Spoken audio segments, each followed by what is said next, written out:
from BC Extreme Outdoorsman. Today is December 13th, Friday the 13th, 2024. And what am I up to today? The weather is really mild here right now where I live, so I'm going to try to get some stuff done here. I purchased from Vivor a engine stand. Now this will hold a 1,300 pound engine, not outboard, but I'm going to make it so that it fits an outboard. So I'm going to assemble this, and then the crate that this came with has a metal piece like it did with the Yamaha that I can attach to this, and then I can just attach that to this, so that way I don't have to have all this weight on the boat for the winter, and I can store it right here and still have the boat here without the motor on it. I'm also going to try to optimize the height of the motor here because I will be taking it off, so I would like to get it so that it's resting on here. So I might put a shim under here and attach it to the adjustable transom.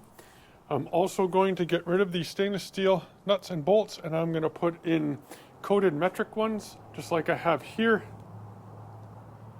I am also going to seal all this in here on the inside and out with some black sealant, because it does leak. It did leak a bit. I'm also going to fill these holes here. These are the old original holes for the Yamaha. I'm going to fill those with a 1/2-inch dowel and seal them up all nice. And then I'm also going to extend the tunnel to here so that this will just be right underneath this piece here, and when I adjust the trim up, it'll come up and it should give a nice flow of water to it. So I have all the pieces for that, so that's another thing that I am going to do. And then I do still have a hole in the boat, and I do have a plan for that. I don't know if it's going to work. If anybody knows, I'm going to purchase a bore cam with a 15-foot camera on it. I'm going to go through the fill port in the front of the boat and run that down there to find this area right here. Hopefully I can find it, and then I'm going to get a tube, long tube, and some sort of plunger of some sort, and I'm going to inject some of that internal stuff for fixing flats or whatever it is inside the boat, and hopefully that'll stop the leak. If you haven't noticed, I got new lights. I got tired of having no lights in here, so I got rid of I disconnected these, and they're going in the garbage in the spring. I'm not going to worry about it now till spring, and then I'm chucking them in the garbage. These here were on sale, and it only took me like a half an hour to rewire it, so I'm going to rewire another one over there as well. Anyways, let's get back to the jet boat. So I do have the poly foot on, and that's good to go. So when I adjust this down a bit, I might have to adjust the height of this, but that can all be done in time. But enough babbling. I'm going to get this Vivor engine stand assembled with the bracket for the motor on it, and I'll show you how it looks when I'm done. I'm not going to video me doing it. It's just nuts and bolts. Very easy to do. So stay tuned. Okay, I've been working here for an hour or so, and I have it assembled and ready to go. As you can see, I put solid.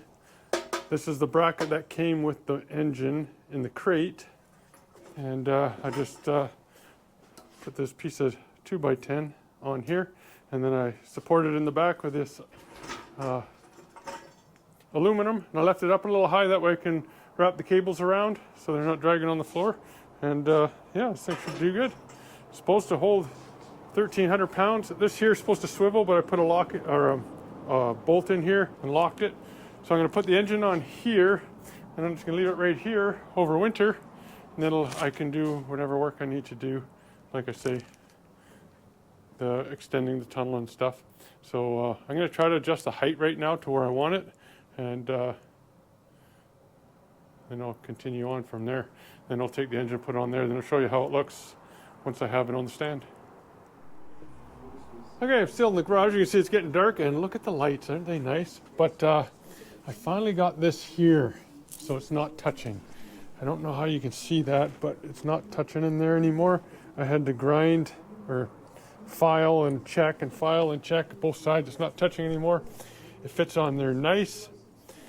I now have this marked, so that's as low as the engine will go. You can't see anything, it's too dark. I will show you guys when I have it under the light. So right now I'm going to pull the engine off and I'm going to put it on the engine stand. And I did push the boat in against the sharp edges of there and kind of marked it up a bit.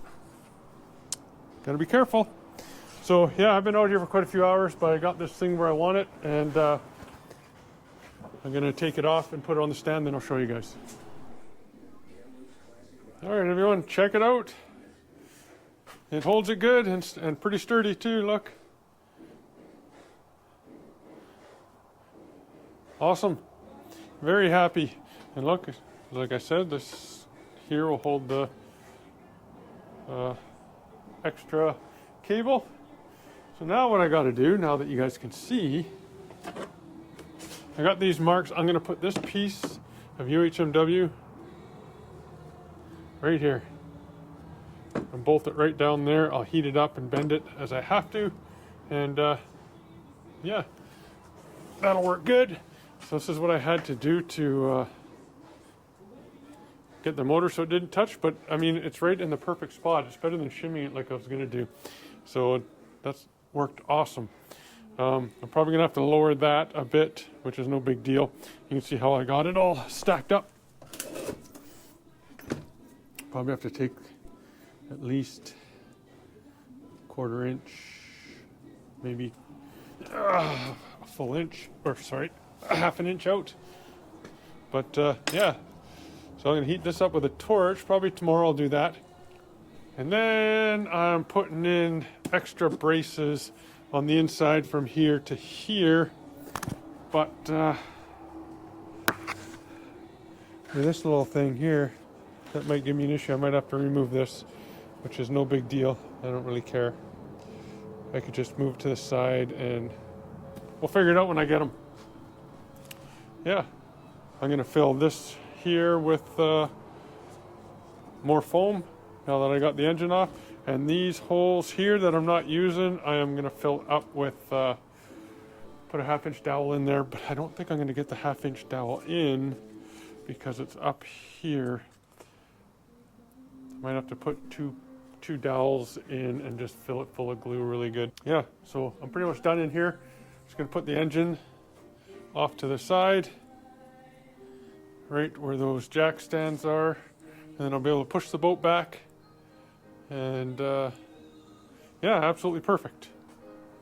So yeah, so tomorrow I'm gonna put that on. I'll take you guys through that. So we'll see you in the morning. Oh, good morning everyone. This is day 2 of working on the boat. As you can see, I have this tunnel extension installed.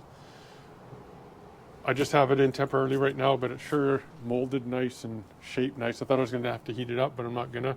So what I'm going to do now is I'm going to blend this kind of like to a point like I did here on this. So I'm going to take it off and then I'll use nylock nuts on these bolts so that they won't back off on me. I'd like to kind of taper that a bit too, but I don't have a jigsaw. So I'll just blend it with a blending wheel on my grinder. And underneath here you can see the bolt head sticking down a bit. I might take some sealant and just make a nice ridge over top so that you can't see it, because I don't have any more bolts like this, although there isn't much there, but the smoother the water flow to the pump, I think the better. So I'm going to remove this, blend it, and then reinstall it, and I'll show you the finished product. Okay, well here's the finished product. You can see it formed nice. I didn't even have to heat it up. It went on really nice, and then I just beveled this a bit and all the ends to finish it off, and just put 5 screws in, or bolts. This thing's very tight, very good. Another thing I did is I filled these, I wouldn't call them cracks, but they're seams where this piece here will come out, which I think is real silly. Then I also found what looks like to me to be a crack right there. I don't know, it kind of looks like an oval, but then it goes down towards here, as you can see. So I did cut some spacer plates I was going to put in behind here, but I think they're 1/8 of an inch, and that 1/8 of an inch made it so that this would not go in. So there's not much flex between here and here. I thought there would be, but there is none. Also, I sealed this piece here. That used to be with white sealant, and I didn't like that, so I put black on. And I also sealed on the inside, the other side of this. You could actually sit here like this and look outside, and you can actually see right out. I don't know why solar does that. I wish it would stop. I've never seen anybody take that off and use it that way. I think it's ridiculous. It should be a one-piece transom. But this crack here is concerning me a bit. If anybody else has seen a crack on theirs like that, leave a comment below. But other than that, now I am going to get some protective patches. I don't know what you call them, protective wear patches anyways, that I'm going to put along the side of the boat just to protect a little more in case I hit a log or stick or whatever. But I found some online, but I'm going to have to cut them, but that's no big deal. And then I'm also ordering a set of these for the inside, like I said before. So that's going to conclude this video. That's pretty much all I can do for the boat for now. So thanks for watching, everybody. Please like, subscribe, hit the notifications button so you don't miss any future content. And take care, everybody. Be safe and take care.